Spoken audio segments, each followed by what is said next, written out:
All right, so what I want to talk about today is solving type equations up to isomorphism. And this is the subject of recursive types, which is one of the cornerstones of PL theory that I can only really just touch on lightly, but I can give you some of the main ideas, and these will play a role in the lectures that are coming up next week.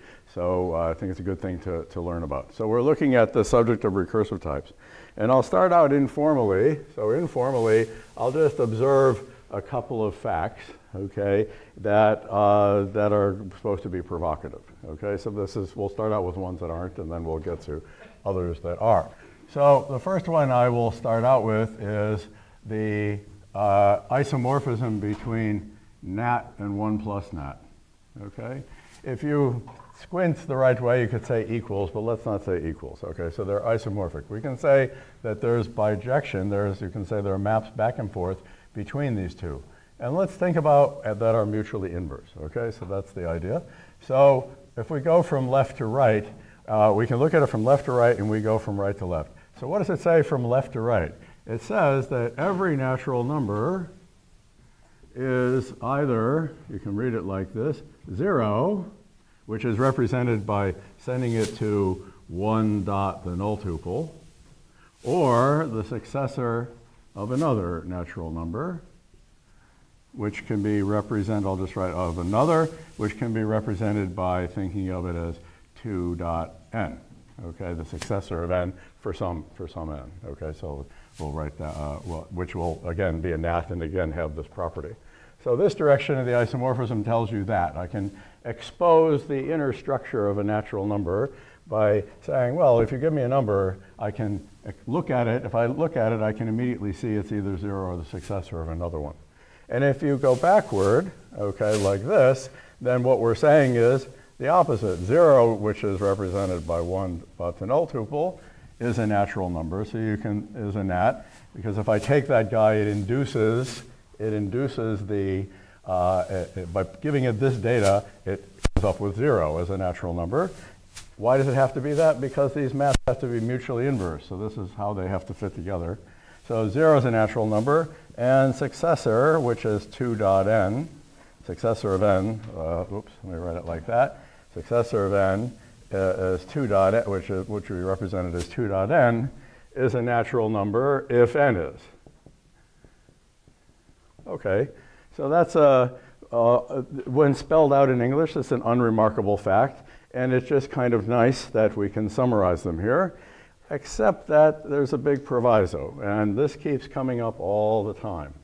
And what is the proviso? That we're working with an eager setting. Okay, this is fine in an eager setting, but if you're in a lazy setting, nope, not true. Okay. Provided you also have around non-termination. So we're in that setting. We're in the situation now where we have the possibility of non-termination. So in fact, you know, in language like Haskell, they have things called natural numbers. They call them lists. They call them trees. They call them all these seductive sounding things, and they're none of those things. Okay, those don't exist in Haskell, and they can never exist because the language is lazy. So that's what I call the paucity of types problem. You don't have the types you want. Okay, so now there are other similar equations. I'll just write other, you know, unremarkable ones. I won't detail them. So for example, if I had something like a list of natural numbers, we can establish an isomorphism between lists of natural numbers and the type 1 plus, let's say it's list of numbers, right, nat cross list. And that's fairly evident because going left to right, it says if you look at a list, it's either empty or it's a pair consisting of a number and another list. Okay, so you're familiar with that. And I can do examples like this. Okay, I'll stop now, but you get the idea. So I could do a bare binary tree, for example, and write it out like that, and there's an isomorphism. Again, the reading of these things is dependent on it being eager. If anything I'm saying at this moment, if it's not eager, then the story is much more complicated, and the type is not at all what it looks like. So we have to be careful. All right, now let's look at one that you might find a little surprising if you haven't seen it before, which I will call ORD. It's for a system of Brouwer ordinals, ordinal notations. And here's the idea. I want to represent transfinite numbers, certain form of transfinite numbers. How do I do this? I can say an ordinal is either 0, or it's the successor of another ordinal, or it's the supremum of a sequence of ordinals. That's one system of ordinal notations we talk about. So in other words, we could, if I wanted, again in the eager setting, I can depict this like 0 would just be that. The successor would be like that. If I use a tree like this triangle to represent what I'm taking the successor of, that's what I do. And what's going on here is I can have a successor of an infinite sequence of ordinals. Okay, however large they may be, but it goes off to infinity. There are infinitely many, and this is often called the soup. Okay, and this would be the successor, and this would be 0. Be represented like that. Well, that's an interesting one. So sometimes things like that come up, and it's important, if you're not that familiar, that what's important here is that this has the character of an inductive type. Some others I'll do in a minute are not inductive. These all have the character of inductive types, and this is even inductive because the width of it doesn't matter, the depth does. So it's well-founded, even though it's infinitely wide. And in fact, even though you could very well not have an upper bound on the depth of these things because they increase. You could put 0, 1, 2, 3, and then take their soup, and that would be called omega, which is the first transfinite number. It has no finite depth because it's so wide that there's no way to get to that. There's no limit on how deep they can go. Yet it's perfectly inductive. So there's a question. Is it, no, I just said a bare binary tree. I mean, I can write down a million things, and I just happen to write that down. Okay, so that's a kind of inductive case. Now let's pay homage to the other side of it. The other side of it would be a type like stream, which also satisfies an isomorphism. And let's just say it's an infinite stream, that it can never come to an end. Then, if it's an infinite stream, then what do I want to say here? What equation did I use? I've forgotten which one I wrote. Let me make sure I'm consistent with what I wrote here. Right, so we can write it like this, not cross stream, like that. And if we read this from left to right, it says that every stream consists of a natural number and another stream. So the stream of all the natural numbers would be such a thing, okay, as would the stream of all primes or things like that. And we can write it at this equation. But this guy only makes sense if it's lazy. Okay, so I'll just be lazy setting. Because otherwise, if you were in an eager setting, meaning that the pairs would be evaluated, both of their components, you would have to wait till the crack of doom before you finally computed your stream, because it would try to get all of the natural numbers done with once and for all. So you rely on laziness for this to happen. Now, in an eager setting, I can do an alternate version of this. There are many ways to do it, and let's not go into all these myriad of things, but let me just at least point out that I could write here one arrow stream, and now I'm good. This makes sense in an eager setting. Okay, it's perfectly fine, because I'm suspending the computation of the predecessor stream. That if I look at its predecessor, you have to think about this. Remember, this is sort of the predecessor of the stream that you're given. Okay, so like that's an example, but we have to be careful. Okay, one must be careful. You can't just write down symbols with pluses and crosses. You really have to bear in mind what's going on. Now let's look at an even more provocative one. So there's one that I'm going to let you contemplate, okay? And so I'll call this one mystery. It'll come back a little bit later, and it'll be like this. It's isomorphic to, we'll call it a tau mystery. We'll give it an argument. Okay, so it's a tau mystery. Arrow, this is a very strange one. Arrow tau, okay? I'm going to talk in detail about this one later. So good luck trying to figure out, okay, what this is about, unless you already know. You may already know, but if you don't, first of all, you're going to have trouble drawing this, okay? And this is part of one of the little meta points I would like to make. The utter obsolescence of the way we teach data structures and algorithms in every university in the world, as far as I know it, using these stupid box and pointer diagrams. Okay, try to use box and pointer diagrams to describe a stream. Try to use box and pointer diagrams to describe this type. It can't be done. It can't be done. It's everything, like vast swaths of useful data structures are completely out of the game. It's nuts. So I will say that we're rectifying that at Carnegie Mellon. We chucked out all that traditional stuff, and we have a new data structures and algorithms course that emphasizes parallel algorithms and functional programming and recursive types and does things what I would say is the modern way. But nobody else is doing that. So that's kind of a mystery, okay? That's an odd duck we can write there. Now, I will mention one thing that is very important about this. Here's another one that might even be also mysterious. Another weird one, if you're not familiar, is, so what I'm claiming, why is this a mystery? Why is it weird? You could immediately say, well, there's no such type. That's the answer. You know, is there a type that satisfies this isomorphism? You might say no, okay? And therefore, there's no mystery. You know, that's all there is to it. The barber shaves everyone but himself. Doesn't exist, so there's no paradox. Okay, so that's it. But in fact, what I'm really getting to is these types do exist, and there are some really important reasons why they exist. And so let me write weird arrow weird. Okay.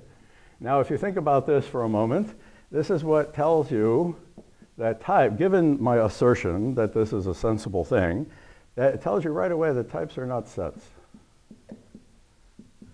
Okay? Because I will say that there's a non-trivial solution to this, for which we have a type that's sort of isomorphic to its endomorphisms. So how can that possibly be? Okay? Well, if you try to apply set theoretic intuition, forget it. It's impossible. The cardinality of this would be larger. Either that or it's trivial, just one. But if non-trivial solution, the cardinality is going up. How can they be in bijection? The definition of cardinality is bijection. Well, it's because set theory doesn't talk about computation, okay? Which can be modeled in a number of ways, and one of which is famously explored by Scott, is certain notions of continuity, that the mappings involved are continuous in a certain way, and that cuts down the space quite a lot. So that's one thing that's important. And the other thing that's important is divergence or partiality.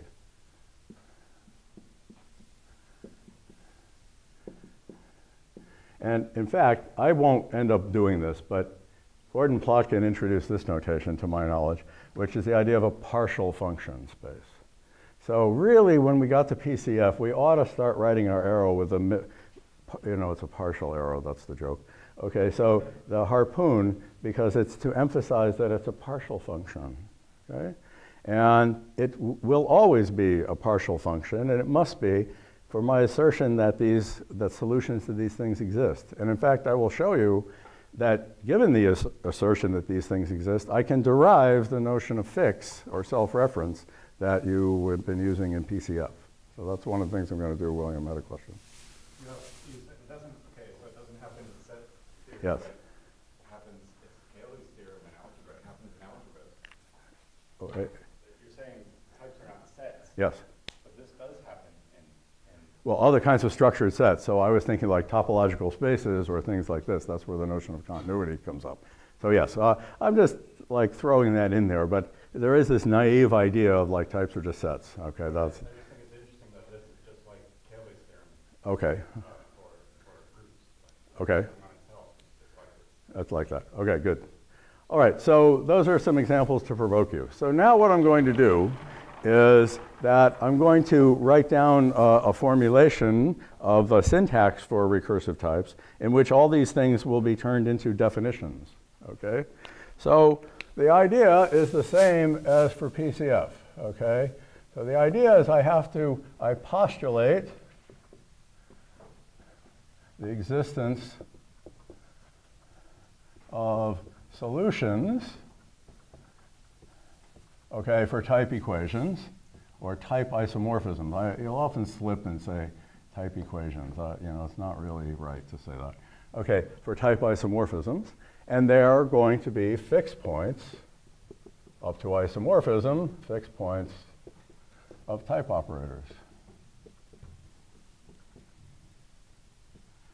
So for example, what I'm going to do, I'll write it down in a minute. For example, what I'm going to do is I'm going to say Nat is going to be defined to be the solution, the recursive type, which solves the type equation given by this type operator. This is rect t dot 1 plus t. And the idea will be that this is isomorphic to 1 plus rect t dot 1 plus t. Okay, which I called that nat, so that will be that nat is isomorphic to 1 plus nat, as I was remarking, at least in the eager setting. Call it something else in a lazy setting. There's some other mumbo-jumbo type that will satisfy that visually the same equation, but it's not the same one because the symbols mean different things. But, okay, so you have to be careful there. Okay, so that will be an example. So what we do is we introduce types. We have a new form of type, which is exactly what I've used, rect t dot tau, okay, where there can occur a t in here. Okay, so that's the first thing. So this is the notion of a recursive type. Okay, and then we will have expressions that correspond to using the recursive type, and there are two of them. What I'm going to do is I have a notation for the isomorphism that I'm postulating to exist. Okay, so the isomorphism will look like this. There will be a fold operation, which is parameterized on the operator, the type operator that you're doing. So it will be something called fold v and unfold v. This will correspond to, so when I've been going left to right here, that would be unfold, and when I go right to left, it will be called fold. Okay, so that's the way in which I oriented my equations here so that you can get your bearings. So it'll be called fold and unfold. Now, in order to set this up, the statics and the dynamics, I need now I have a non-trivial notion of what it means to be a type relative to a context of active type variables. Okay? So now typehood starts to become slightly more than just syntax. Okay, so this is actually just a collection of type variables that are in play. And by alpha equivalence, this is different. And so what I will do is, so these will all be assumptions of the form. I should say this carefully. These will all be assumptions of the form T1 is a type, Tn is a type. Okay, written like that. And then what I will do is I will augment the context with the assumption that T is a type, and I will check that tau is a type in that scenario. And by alpha, the miracle of alpha equivalence, that T is never already in play, so we have a fresh one, and that's the rule. So then we rewrite all of the typing judgments. I won't bother with that, keeping track of that context. It's a little finicky, but you know, as things get fancier and fancier, you get more apparatus, and so I might as well tell you what that is. So that's how we form types now. And then we have the following formation judgment. And the way I prefer to write it is I put the delta down here. If you like, I could put it here. It doesn't really matter.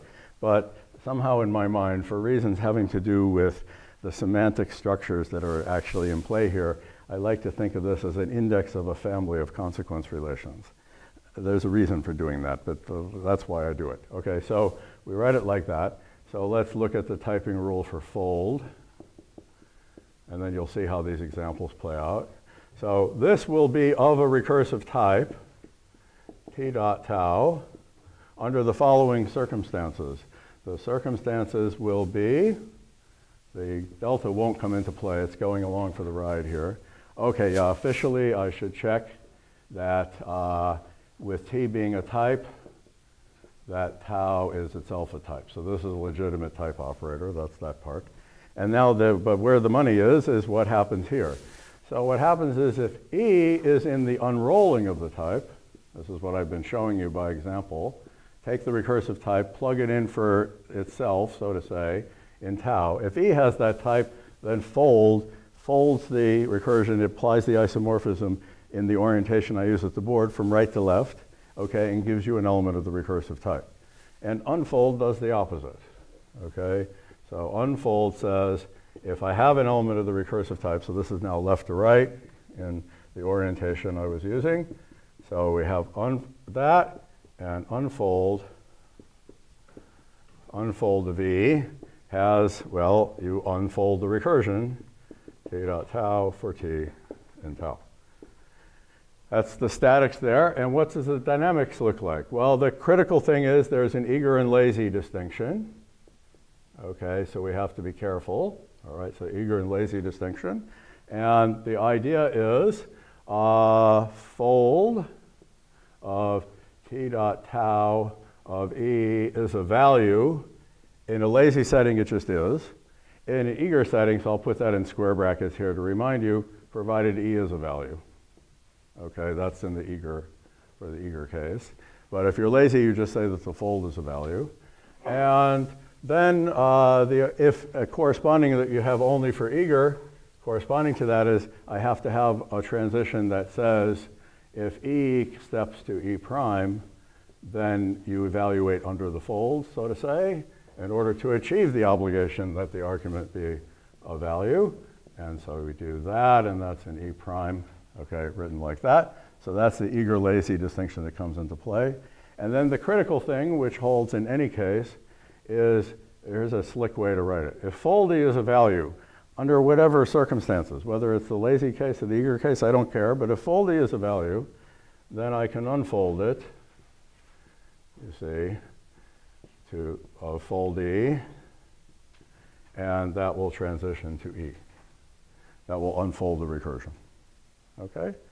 Now, in the sense that I have been systematically glossing over, but which is described in the later chapters of my book, the fact of the matter is when I define what isomorphism is, it will turn out that fold and unfold are an isomorphism pair. So we can say that it will turn out, but I'm not going to prove or attempt to prove here, that this will, this operational semantics will ensure that we can prove in the sense of a contextual equivalence that a recursive type is isomorphic to its unrolling in a canonical way, canonically, meaning that the mediating morphisms are fold and unfold.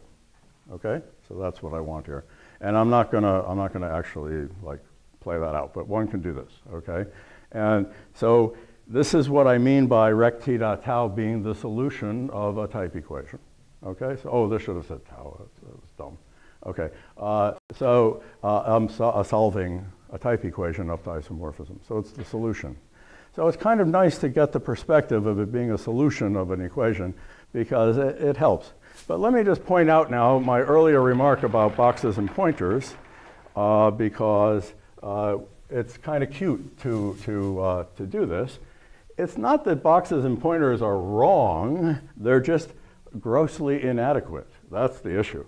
So when they make sense, they make sense. So for example, if I look in an eager setting, okay, if I'm in an eager setting and I consider the type rect t 1 plus, let's say, nat, just to be specific, nat cross t, we'll just do that. So that's the list thing I was talking about before.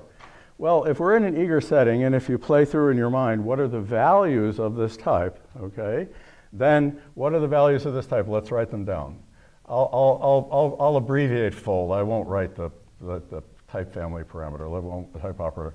So it can be fold of in left or a 1 dot, the null tuple, which is written like that. And that thing is often depicted as sort of nil, or it can be, there's different ways to depict it. I don't know what to do. Sometimes people write a box like that. You'll see why in a minute, okay? It can be written like that.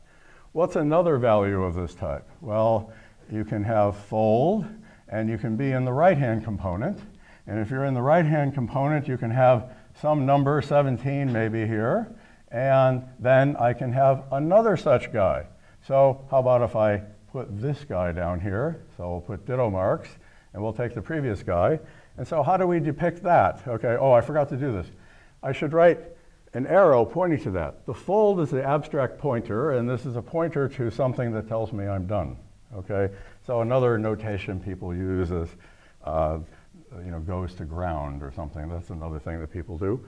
Okay, so you can write it like that. So what I have is a fold, which is a pointer, and it's a pointer to a tagged thing. Okay, so this doesn't reveal the tag. So what I really should do is say it's a pointer to something tagged 1, and then you have to decide how you're going to depict that. One way would be to do that. Okay, so you can look at it like that. This guy is a pointer to a tagged thing, and it contains a number, let's say 17 here, and now I'll wrap it around, whoop, it goes to that guy. And now you get the idea, okay? So it's got nothing to do with memory allocation or pointers and address arithmetic. That's all nonsense. There's a complete abstract account here. You just pronounce that as a pointer. The isomorphism is a pointer. So I have a pointer to a tagged datum, okay, that goes on here, and that's where I get my pictures. However, if you try to do this with stream, which was written right here conveniently, well, good luck, okay? There ain't anything you can draw, okay? Because especially when I want to emphasize it's a lazy setting, what does a stream look like? What a stream looks like is fold of E. And this is a computation of a pair, which could be any damn thing in the entire world. In fact, the whole interest of it is that it can be any damn thing in the entire world. And, well, good luck drawing it. And yet, this is what they teach you, okay, when you're a freshman. It's terrible, okay? It's obsolete. So we're trying to get away from all that, okay? The modern perspective on this is you look at type equations and recursive types in particular, and you understand the importance of laziness, you understand the importance of using higher order data structures, NAT or ORD. All these things are unimaginable in the standard textbook accounts, okay? So, but this is a way of relating the standard textbook accounts to what we're doing here. That's a good way of drawing down those pictures, okay? So that's a little side thing about teaching crusades. Okay, so let me mention that. So let me just double check I've got what I want. Okay, yes, okay. Now let's look a little bit more. Okay, so here's the next thing is fleshing out the following thing. So if I want to take the definition of NAT to be rect t dot 1 plus t. So now what I'm going to do is I want to define it. This is by definition, okay? So the nice thing is, although NATs are built in as we've done so far, they don't have to be. They're just a definable data structure in terms of the fundamental building blocks of type theory. Okay, so let's say we do this, and again, we're in an eager setting. If I want to define this, then I have to define the intro and elim forms, and I have to define them in such a way that they satisfy the operational semantics. So what do I want to do here? So now what I'll do, I'm turning everything on its head here.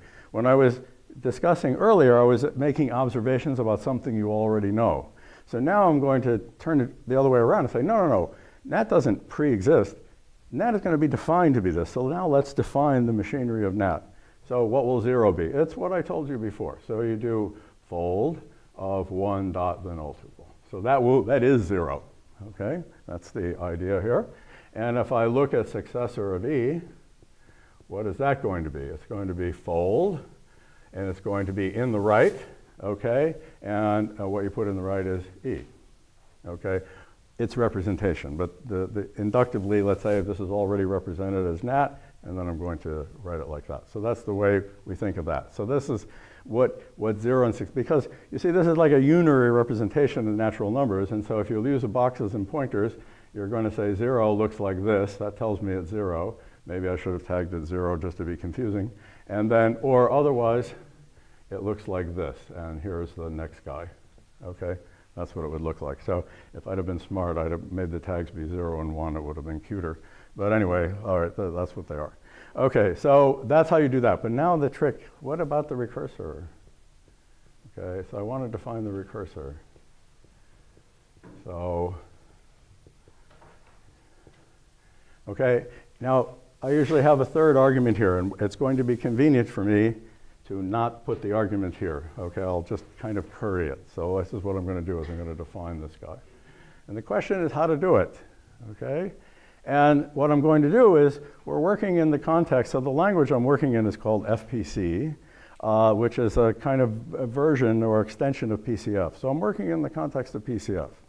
Now you might say to me, that's a little unfair to be, I'm going to assume something that I have from PCF, but then I'm going to show you that it's not really an assumption. So we'll show how this goes. So let me just review my own code here to see if I can manage to write it properly. So how does the recursor work? Well, I'm going to use PCF's notion. So I'm going to have fix, and we can write down what the type is. What I'm going to do is I'm going to conceive of this as a nat arrow nat function, where nat means this thing up here, okay? And I'm going to give it a name, which is itself, or I could call it this if I want to, or whatever your favorite way of referring to yourself is. So I will say it's fix this, fix self, fix me, I don't care, use whatever you like. Okay, good. So we'll give that some name. I guess I'll use self, okay? I'm doing this for a reason, because every year when I teach these things, I do a little show of hands with my undergrads and ask them, like, does anyone know, so you guys are really wise, so this won't work here, but I can just ask yourself, do you actually understand what this is all about, you know, in Java, okay? And do you actually think that it has something to do with object-oriented programming, okay? If you do, you're wrong, okay? So I know it's taught that way, but it's like that's not the story. So I'm going to explain some choosing my names in order to provoke that kind of thought. Okay, so back to the chase here. So I have this guy here. So what I'm going to do is I'm going to define a function that takes a natural number as argument, and in my notes there I called it u. I don't know why I just did. Okay, so it takes a natural number u. And now what do? Well, let's remember what the machinery, well, now what we have to do is this. I have to figure out now whether my argument is zero successor, so how do I do that? Well, I do a case on the unfold of u, you see, because u is of type nat, which is this recursive type, so I unfold that guy. And now, if you tell me it's 1 dot, well, I don't care what you call that, okay? If it's 0, then my answer is going to be E0, because that's the base case.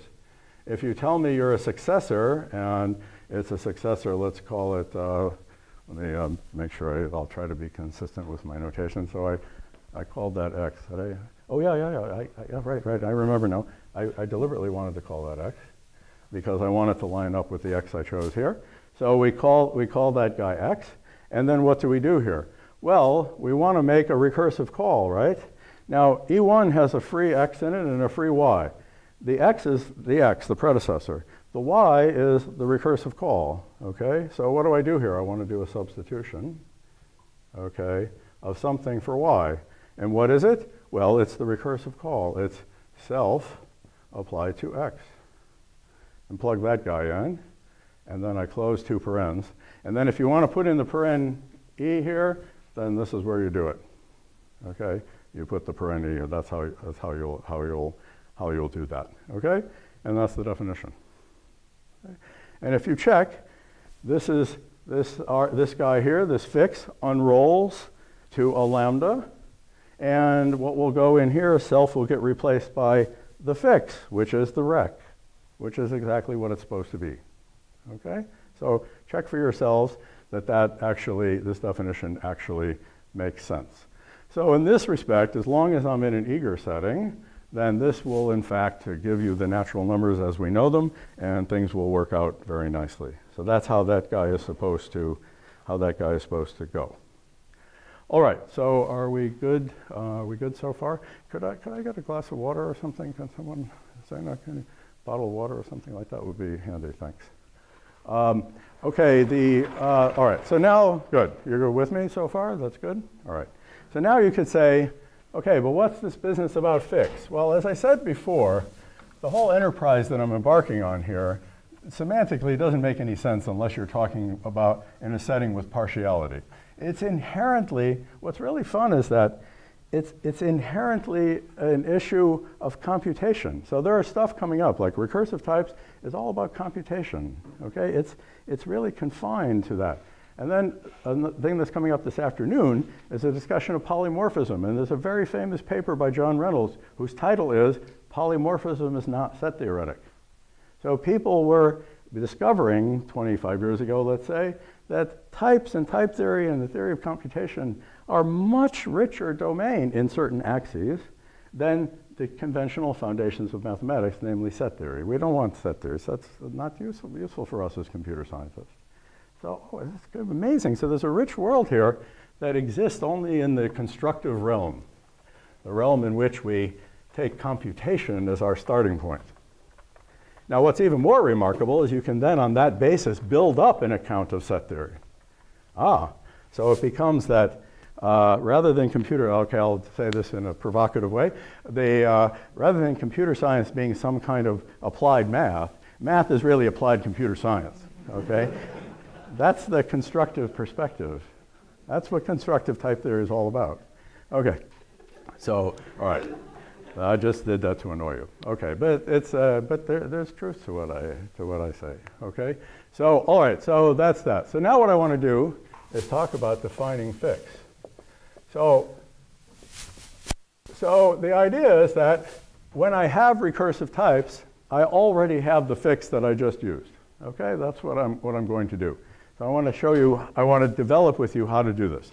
Now, I don't know whether you already know how to do this. I kind of, oh right, I use a technical device here that thank you, that helps, that will help my exposition. Okay, I don't know how many of you actually know how to do this. I'm not sure. You can be honest, don't be embarrassed. I mean, do you actually understand how recursion is implemented in a programming language, like in a compiler? Like let's say an ML compiler or whatever? Certainly I know some of you do, okay? I have no doubt about that, but are there any of you who don't? Probably, okay? Don't be embarrassed, probably. Okay, there's no magic. I will tell you, it does not involve assignment, it does not involve pointers, and it's got nothing whatsoever to do with a stack, okay? So this is another thing that annoys me, a pedagogical rant. People are taught all the time in introductory programming that recursion has something to do with a stack. Bullshit. Complete bullshit, okay? It's total bullshit. Why? Let's look at the RS latch, okay, which is how you build a computer. This is the rise of state, okay? We have an RS latch. It's recursive. Its output is fed back to its input. This is how you get state. This is how you can latch onto a bit and hold onto it with a reset and set line. That's called an RS latch. It's recursive. There is no stack involved, okay? There are two transistors, okay? It's total nonsense what they tell you about stacks. I can't stand it. It drives me crazy. People don't understand PL theory. That's the problem, okay? And then we get folklore. And then it's just nonsense. Okay, so there will be no stacks involved. There will be no pointers involved. Okay, so we'll get rid of that. Okay, all right. So let's see. How do we go about defining fix? Well, first of all, by design, the way we did it in PCF and the way Plotkin did it in PCF is there is no commitment to the things that are recursive being functions or anything like that. There's just the idea of a self-referential thing. Okay? So what I'm going to do, because I believe it to be a useful technical device, is I'm going to define a type called Taoself, which is going to be the type of self-referential computations or values, elements of taus, self-referential tau. So we'll write it like that. Okay? So in other words, it's going to be things of type tau that are able to refer to themselves. Okay, that's what is going on here. Okay, so I'm going to define that. So for example, if you want to get a handhold on things you're maybe familiar with, factorial, or the code I just wrote for recursor, which is unfortunately obscured, it refers to itself. Okay, so I'm going to regard that like factorial will be a nat or nat self. I want to distinguish it as a function that refers to itself. It turns out it's just an explanatory device, but this is a nice way to explain things, okay? So what are the introductory forms for this? The introductory forms for this is, well, I was calling it fix. I'll call it self, okay? So I'll have self x dot e. This is going to be a self-referential tau. I'll write down the statics and the dynamics in a minute, okay? But that's what that guy is. And then I'm going to have something called unroll, okay? Which is unroll the recursion. That's the easiest way, or the self-reference. You'll see right now as I write out the statics and the dynamics what I mean by all that. But that's the intuition. So this is going to be my intro form. This is going to be my lim form, okay? That's what I'm going to do. So here's the statics. So what I will do is I will say, what is the typing for a self x? Okay, its type will be a tau self. It's a self-referential tau. Those are self-referential bits that I was writing. Unfortunately, I erased a moment ago. Okay, so this is what we're doing here. And what do? We put in x being a tau self. You see, because it's a tau self, so if it's referring to itself, the thing it refers to itself by will be a tau self, of course. And then e will be a tau. If you want, I can choose my bound variable names and I'll write this. Okay, I'll write this. Incidentally, if you look like on Wikipedia, I've yet to see a cogent explanation of these ideas. So I'll give it a go here, but it's not on Wikipedia, I can tell you that. Okay, so here's what we're doing. So we'll call it this. I'll call it X as I always do, but I could call this thing this. So for example, if I wanted to define factorial as a nat or a nat self, a self-referential function from nats to nats, then it would refer to itself via this variable this. Okay, and this E would be lambda n, and then if it's 0, blah, blah, blah. Okay, that's what would happen. All right, but then I have to tell you how to use something like that. So that's the intro form. And then how do I use something like that? Well, if I have a self-referential thing, E is a Taoself, then I want to be able to unroll the guy. Okay, unroll E is what I call it, because I'm unrolling the recursion. I'm going around the pointer, so I follow, if you want to think of it like that. So I can unroll this, and what will it be? It will be of type, give me a moment here. It should be Taoself arrow tau, but I don't know why I did that. Let me check what I wrote here in my notes. So what I wrote in my notes doesn't make sense. Oh, it does. It'll be fine. We'll unroll this into tau. I had a little brain cloud. I hope that that's right. And what is the dynamics? The dynamics is this. Yes, this should work now. What is the dynamics? If I have a self-referential thing and I unroll it, what do? I just substitute the self-referential thing for itself in E. Okay? That's the definition. That's how we'll do it. So that is the dynamics. And you can check that this fits together. So this should make some sense, right? I've got a self-referential thing. It refers to itself via the variable x. When I want to use this guy, it's a value of type Taoself. So let's say it was a nat or a nat self. I want to apply it. I want to use it as a function. So I unroll this guy, and it'll be nat or nat, okay, apart from my little brain cloud. And so what I do is I plug itself in for this inside of E, okay? So this is the critical thing, okay? This is the critical thing. So what is going on here? This is, in a loose way, this is sometimes called self-application.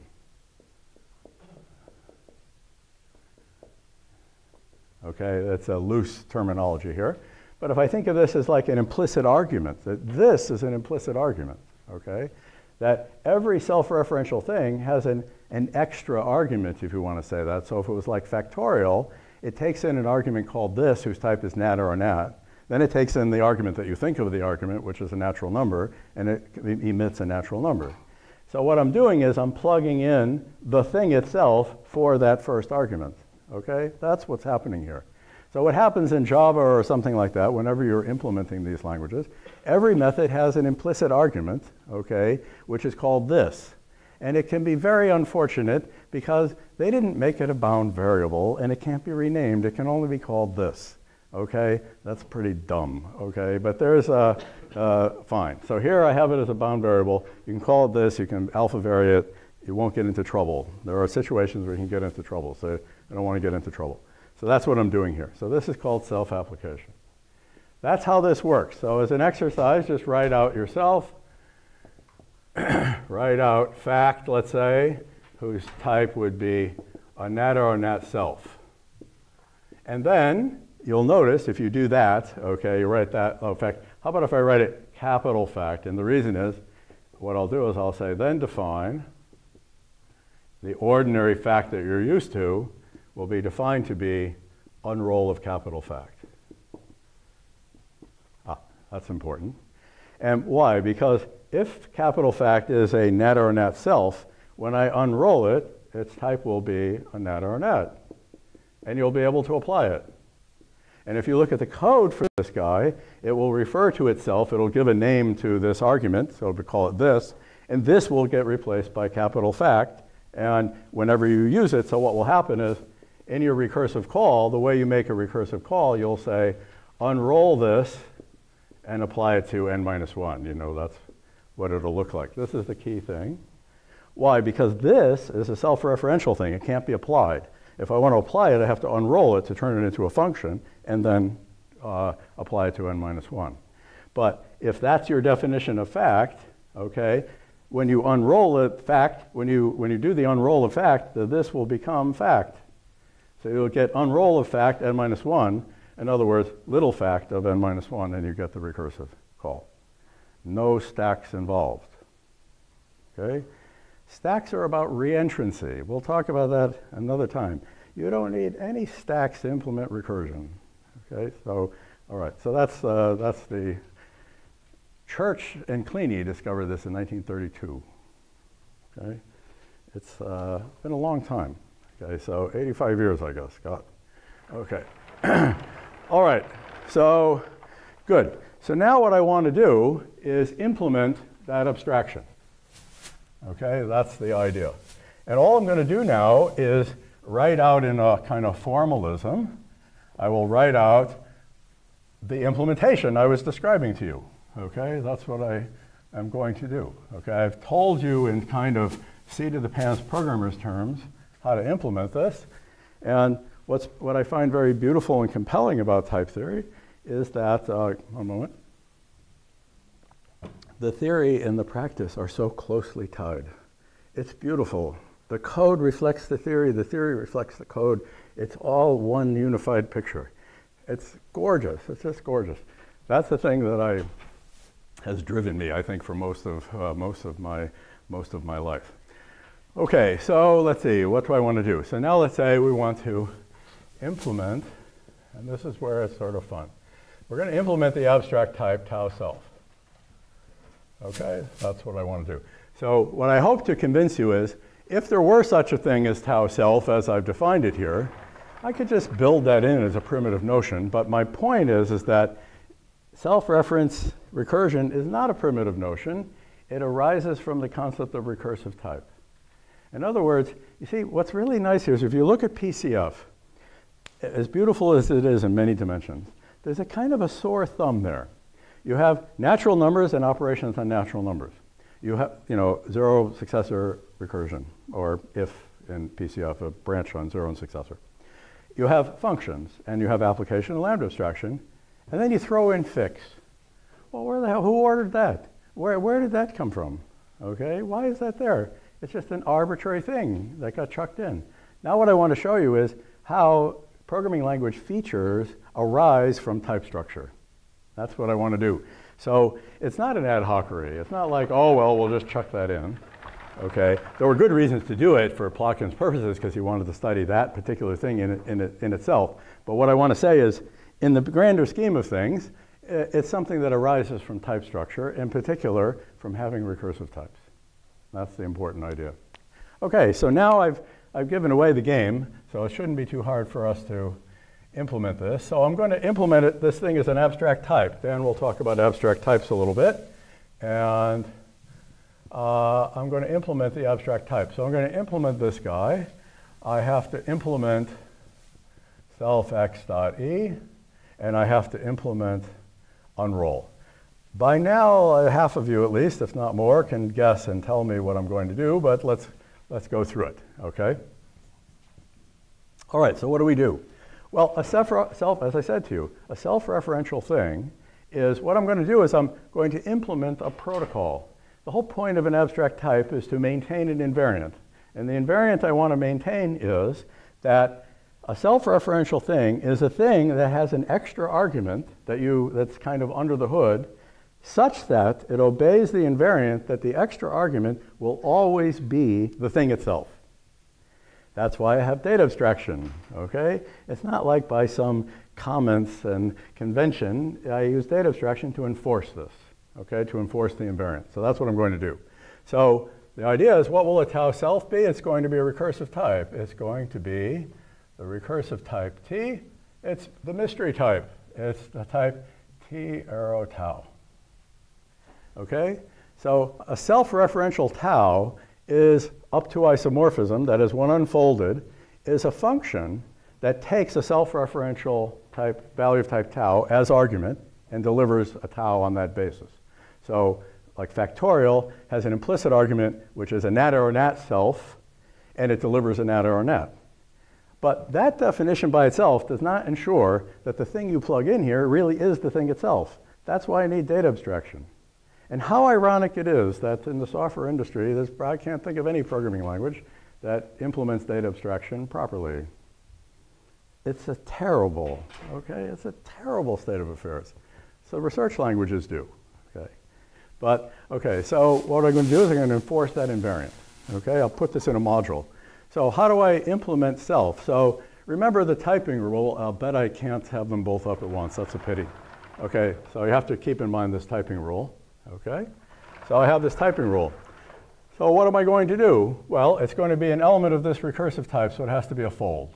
Okay, officially, I will put that type operator here, fine. Okay, by the way, T is chosen to not be in tau. There's, you know, that's supposed to be an independent type, okay. So I have a fold here, and then I lambda abstract, okay, and what am I lambda abstracting? On a tau, let me just write a Taoself here, which is really this type, this recursive type. And I lambda abstract on that, that's X, and then I have E. That's the definition, that's fold, okay? And what does unroll do? Unroll enforces the invariant. So what does unroll do? E is something of the recursive type that I've given here, it's a Taoself. But I want to arrange that self-reference is self-reference. So what I do is I unfold E, and I apply it to E. That's how it works, okay? What happens is this guy is expecting a Taoself as argument, okay? I want to make sure that the Taoself, that I call the Taoself for a reason, because I want it to be itself. So I self-apply it. That's it. That's the entire deal. If this is an abstract type, then all this is behind the abstraction boundary. You don't get to violate it. You can't accidentally call the method with this being something different, okay? Because data abstraction will enforce it for you. And now if you just check what happens with unroll. So if I do unroll of self_x.e, right? So what is that? If I just expand these definitions, that's an unfold. And I'll write it out once. I'll put all the details in. Self_x.e, that's the argument applied to self_x.e. So the self-referential thing is itself. Oh, and what is self_x.e? Well, that's this fold, okay? So this gets a little tedious, but bear with me. So unfold, and this is a fold, right, of lambda x.e, if you don't mind me being shorthand, applied to fold of lambda x.e. I want you to just see it once, okay? And now that guy makes a transition because I'm unfolding a fold. So what do I get? Lambda x.e applied to fold of lambda x.e. Boom. And then what do I do here? Is I plug in the fold of lambda x.e for x in E. And that, of course, by definition, is self_x.e for x in E. Okay, voila. Okay, that's how it works. So here's the theory of it, and it's exactly how it is implemented. It is implemented using this idea, the core idea of this is called the Y combinator. Okay, and that's what we're doing here. Okay, that's the implementation. Boom. So what's really fun is there's an awful, like, threatening silence. Okay, so I'm wondering. So somebody speak to me. So is it have I completely buffaloed you or what? Or it's all self-evident? I don't know what's going on. Speak to me. Let me figure out where I am in my notes. Because the next thing I have to say is very provocative.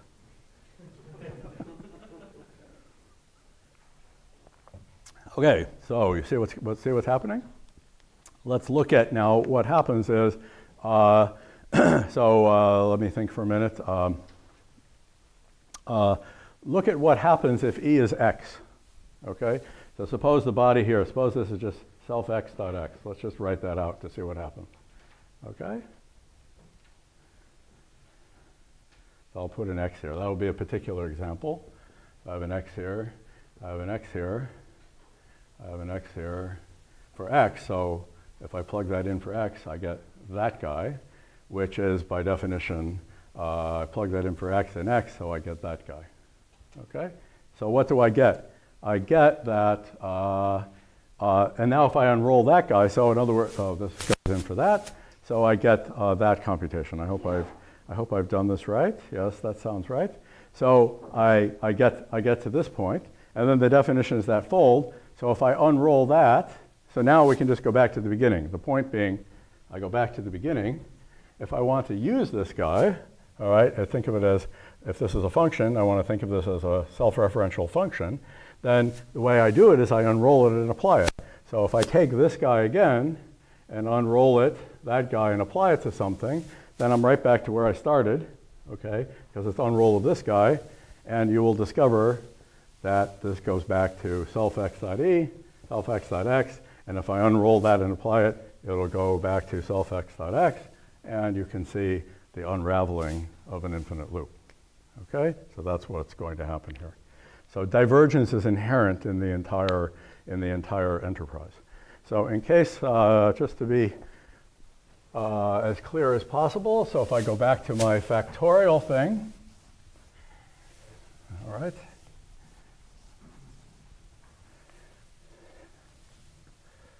Okay, good. Okay, if I go back to my factorial thing, so I define fact. I'm going to define now what fact is. Okay, I'm going to define fact to be a self-referential thing. I'll write it like this, and I'll use some pigeon notation. So this will have take a nat, which is x, and then we had an if z on x, and then the answer would be 1, let us say, and otherwise it's the predecessor. And then what do? I take x times, if you give me multiplication, and now I want to make the recursive call. How do I do that? I unroll, okay, unroll this. Sorry for squeezing here. Unroll this and apply it to the predecessor and multiply that by x, and we're done. Okay? So the key thing is unroll of this. And that's why I define the fact that you're used to. So this, its type, is going to be a nat arrow nat self. This guy, its type, is going to be the familiar nat arrow nat, and it's going to be, by definition, unroll of fact. That way, when I apply this function, when I apply fact, which is unroll of fact, it will plug in here, and this will become unroll of capital fact, which is, by definition, fact, and that's how the recursion keeps going. Okay? So that's the important idea. Okay, so good. So that's what we have, and that's how we would program. So now what we see is that the notion of self-reference, and therefore the notion of like recursion and recursive functions, arises from type structure. It arises from the presence of recursive types. So I'm allowed to define types as solutions to type isomorphisms or type equations, speaking loosely. Okay? That's the whole idea. So in languages like Haskell or ML, you have data type declarations or data declarations, which are not just recursive types, but they're also recursive abstract types. So there's a notion of a type abstraction going on there, because when I define, for example, in ML, I define data type list, I'm not only defining a recursive type that solves an equation, but I'm also deeming it a new type, okay? It's something that I haven't had before, because it's an abstract type that I'm introducing, which Dan will talk about later, about how that works out in type theory. So really, the sort of data, which is what it's called in Haskell, brackets type, which is what it's called in ML, data type mechanism is basically, comes down to two things: recursive types, as I've described them, and abstract types. They're both of the essence. Okay, recursive abstract types. So that's important. Okay, good. Are you with me? I don't know, your silence is worrisome. So someone should talk to me here. Yes? Wouldn't it be more convenient to define fixed? I have to come up to you. So wouldn't it be more convenient to define fixed directly using recursive type instead of unroll? And What do you mean by directly? like, for example, if we have this Taoself type defined as it is, Yeah. then I think we can define the usual fixed construction. I think that's what I did, right? If I have Taoself, I can define the usual fixed construction. Yeah, but then, for example, we would be able to write fact directly with a fix, and we wouldn't have to use Unroll inside the definition. Yeah, but so that's what I'm actually, okay, good. So I can introduce, let me say it to you this way. I can introduce an abstract type of partial functions. And partial functions, to apply them, what you do is you unroll them and apply them to an argument. And that way it makes it self-referential and you don't see it, it's under the hood. So I think that's exactly what you're saying. You export only the unrolled form, so to say, of every recursively defined function. Yes, that will work. If I answered you correctly, I hope. But yes, that will work. But I felt it was pedagogically useful to go through this, so that was my idea. Okay. To implement this in like machine code, Yep. would you still have to use a stack, or is there? No, there's no stack involved. The reason for a stack is reentrancy. Okay. The issue is this: if you go back in time to like 1950s, okay, the idea of a subroutine or function or procedure, whatever you'd like to call it, consisted of some designated piece of memory in which you put the arguments, like registers or some location of memory, and then a piece of code. And so if you want to call it, you dump in the arguments into the designated memory for that subroutine, and you branch to that code, and it uses that memory to do its thing, and it returns. Okay? That's your basic idea. The problem is now, if for any reason, which is not necessarily recursion, could be lots of reasons, I want to activate that procedure while it is active. I want to be able to re-enter. Okay? Well, now I have a problem because I'm going to step on my own toes if I do this. Concurrency can give rise to this. Lots of things can give rise to this. So it's the reentrancy. So to make it reentrant, I have to talk about activations of the subroutine. Now I have to have a mechanism by by saying that what is the current argument to this subroutine so that people don't step on each other's toes. So the thing that was invented then was the idea of a stack to implement reentrancy. But not every recursive thing is reentrant. That's the thing, okay? So if you write down what the analog of my RS latch, it's no problem. There's no reentrancy involved, okay? But it's recursive. And now the whole bugaboo about tail recursion optimization, that's like, first you make a mistake and then you try to undo the mistake, okay? The mistake is you assume that everything that's recursive is reentrant, but it's not. Now that you've done that, you have to fix your mess. So you have to figure out somehow to get back to the fact that even though I treated it as reentrant, when it's not reentrant, I discover afterward that it isn't reentrant and then try to optimize. Okay, so that's how you get there. They will do the unrolling and stuff. So you do the unrolling by self-application. I mean, this is exactly how it's implemented. What's that? In assembly, you could write. Yeah, you could just do it exactly like that. It might be a pointer to some code or something, a closure, some representation of a closure, things like that. Yep, exactly. So that's the kind of history about the tail call optimization. It's really do it wrong and then fix it up, as opposed to doing it right to begin with. Okay, that's the, and my point is, Church and Kleene got it right to begin with. Okay, that's the thing. Okay. What about polymorphic recursion? And that can be recursive and stepping a polymorphic. Yeah, we haven't talked at all about polymorphism, so I'm not going to answer that question. Okay. My main point stands. So that's the point of history. It's reentrancy that is going on, but people are not taught that way. Okay, now I have one other important thing to say in this lecture, so let me get onto it if that's okay. All right, so what I want to address is a peculiar enduring controversy in programming languages between what are called statically typed and dynamically typed languages. Okay? And what I want to point out is it's a non-controversy. Okay? It's a fake controversy. And that's the thing I want to get to. Okay? So let me explain this.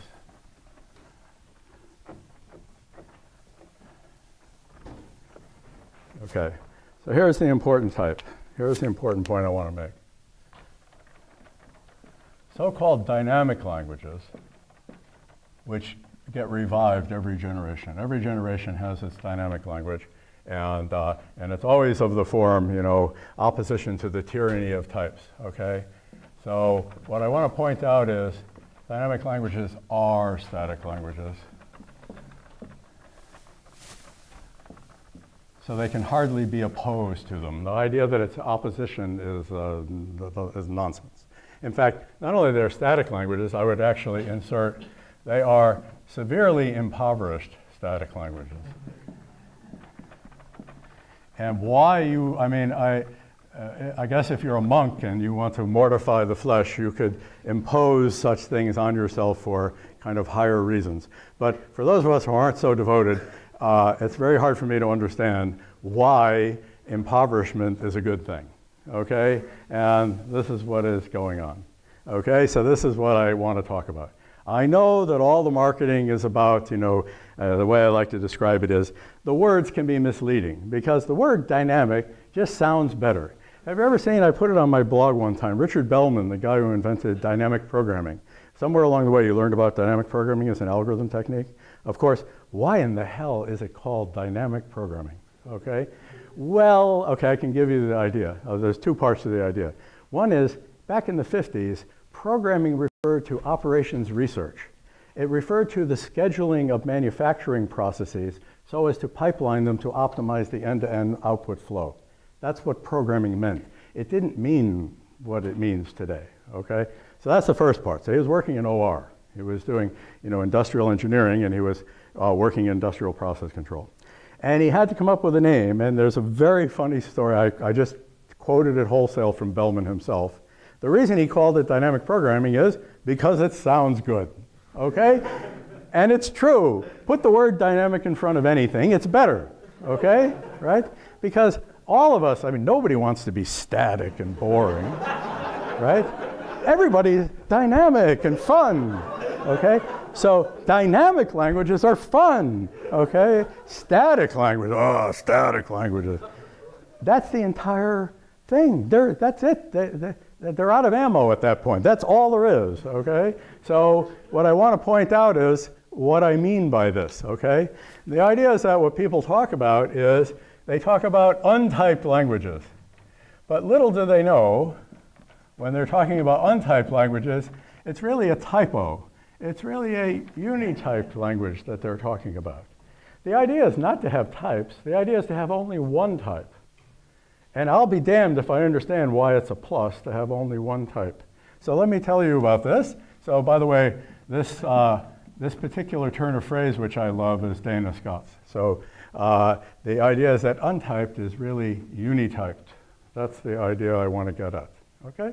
So this is what I want to do. Yep. The common argument you'll see from a programmer who likes unitype languages is the common argument yep. they'll say is that it makes it easier to prototype things because, you know, you can write all kinds of wrong programs and just see what happens. Well, I told you what happens like when I use a web browser, but okay. But all right. I specifically don't want to, in this lecture, address issues of methodology. I want to make a technical point, okay? And the technical point is this. Part of the confusion is people refer to dynamic typing, and they don't mean what they're saying, because the things that are called types in those languages are not types, they're classes. And so here is the idea. So the idea is if I take a language, some Lisp-like language, all of them are derivatives of Lisp. All of this goes back to Lisp, okay? And so the idea is this, is you have this one type, which Dana called D, so I'll call it D, which is isomorphic to the following thing. What I'll do is I'll write a sum type in which I'll give names to the sum ends, and I put them in brackets. So you'll say it's easier to give names. So I will say, you always have nil, that's part of the fun. Okay, so that's unit, okay? So this is going to be, in austere notation, will be 1 plus, and then I'll have nat plus. Okay, so then you have numbers, and those will have associated with them a nat, okay? So the sum end that's the second sum end. Then you typically have like pairs. So that consists of two Ds, okay? So this is D or D cross D written here.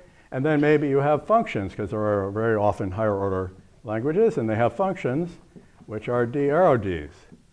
okay, which makes sense because we're in a programming language and it's not to be interpreted as a set theoretic thing. So we have this. And we have a number of these things. I mean, it can go on and on. You can have any number of these things. The point is, these things are sometimes called types, but they're not types, okay? I mean, it's like all terminological things. In your own land, you can use whatever words you want, but if you want to communicate with everybody else, then it becomes problematic. So in the situation, the notation I'm describing, this is a class. These are classes. That's a particular class, okay? And so this is the setup, is you're looking at this following type isomorphism. This is a simple one, but this is enough to do something like Lisp or Python or languages like that. Can all be fit into this single framework. And now here comes the tragedy of it all, okay? The tragedy of it all is they insist that there only ever be one type. Well, first of all, they're always invariably aligned, okay? Why? Because no matter what the programming language is, they never restrict you to one argument. You'll have you'll have D list here, okay? That if you have something like lambda, you'll have x, y, x plus y or something. I don't know, whatever the notation is. It takes two arguments. As soon as you say it takes two arguments, you've admitted that there's a type called D arrow D. You can talk around it all you want, but that's what you're doing. And then inevitably they say, oh, it would be really great if we had multiple results. That's like, oh yeah, that kicks ass. Okay, well, what does that mean? Well, what does that mean? Well, it means you have D cross D as well. You're starting to admit you don't want only one type, okay? It's really baloney. You don't want one type, okay? So that's the first thing. So even if you think you're advocating for only one type, you're not. You're not. It never occurs. So there's always some idea of something like this going on, okay? So that's the first thing. The second thing, which is the real tragedy of it all. So first of all, by the way, this means that the whole of such dynamic languages fits in, slots in as just one particular mode of use of a language like ML. I make a data type declaration of this. The entire language, you just type it right in, and it's exactly your dynamically typed programming language, and it sits inside a static language. And it allows you to have other types besides one, okay? And you know, how can that be bad? I don't, that part I don't get, okay? The appeal of this, I don't know. Okay, so this is the setup. But now here's the thing that becomes really tragic, which is it builds in the idea of Boolean blindness. The locus classicus of Boolean blindness is Lisp, okay? And why is that? So for the sake of my convenience, there are different ways of doing this, but for the purposes of my present purposes, let's put in Booleans. Okay, so we'll put in 2 here, okay, which is 1 plus 1, okay? I don't need to. Traditionally, what people do is they decide that falsehood is nil and any value of a class other than nil is true. Okay, all sorts of crazy things have been done, but let me just put it in a Boolean because it's easy. Because here is the idea. What has to happen to you? You define a function called car, let's call it, or first, or whatever you'd like to call it, first projection, that wants to be an element of type D. Remember, there's only one type, so your function car is not a lambda. It looks like a lambda. It's actually fun dot, okay? And now it takes in a value, let's call it little d, because it's of type D, and we have to now do something with this guy. All right, so now it takes in an argument D, and now what you have to do is, morally, something like this has to happen. What has to happen is you have to check whether D is a pair, okay? If it is, now you have to do something. You have to have some primitive notion of taking the first component of D. Let's see what that might be, okay? So that will go there. Otherwise, it's some kind of an error.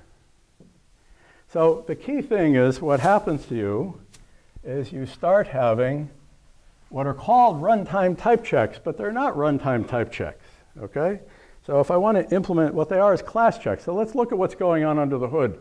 What's going on under the hood is we're taking case D, and we're saying, if it's of the pair class, and then I'll call that D prime, then it makes sense to talk about first of D prime, and it's safe. Why is it safe? Because the type of that is D cross D. Oh, but now I have to admit that there is such a thing as D cross D. You're not supposed to know that, okay? So under the hood, this is what's going on.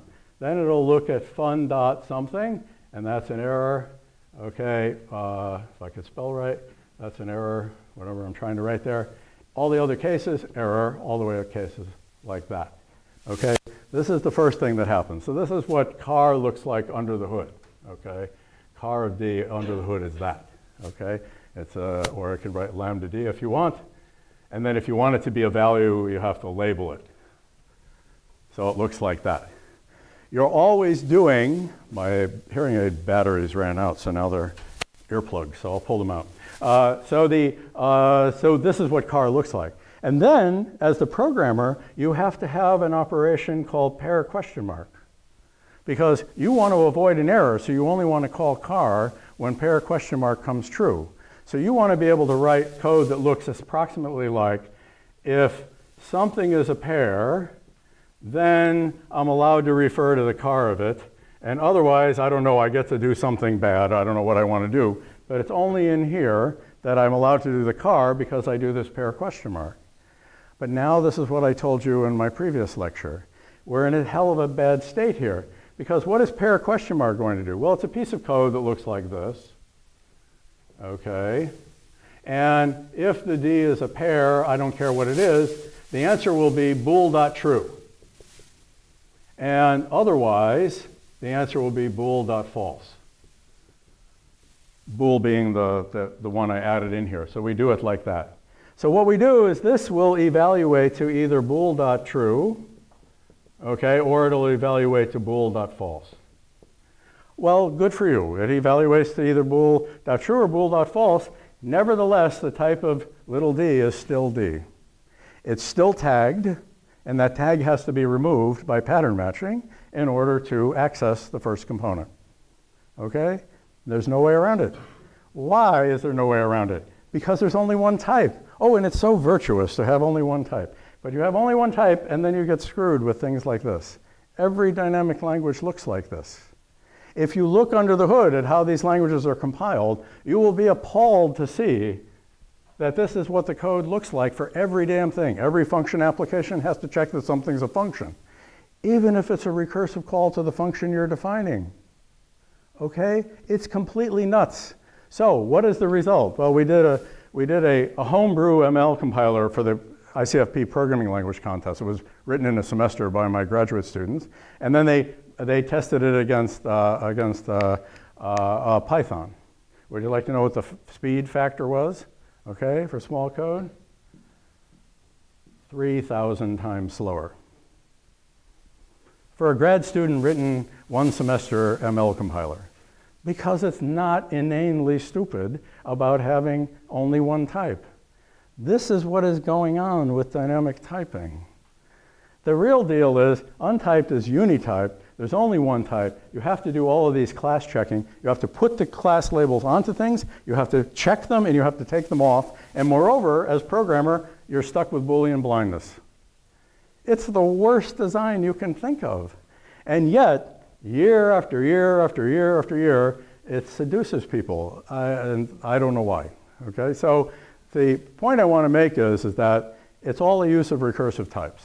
And if you're in a setting with a rich type structure, by all means, take advantage of it. It only helps you, okay? It's only helpful.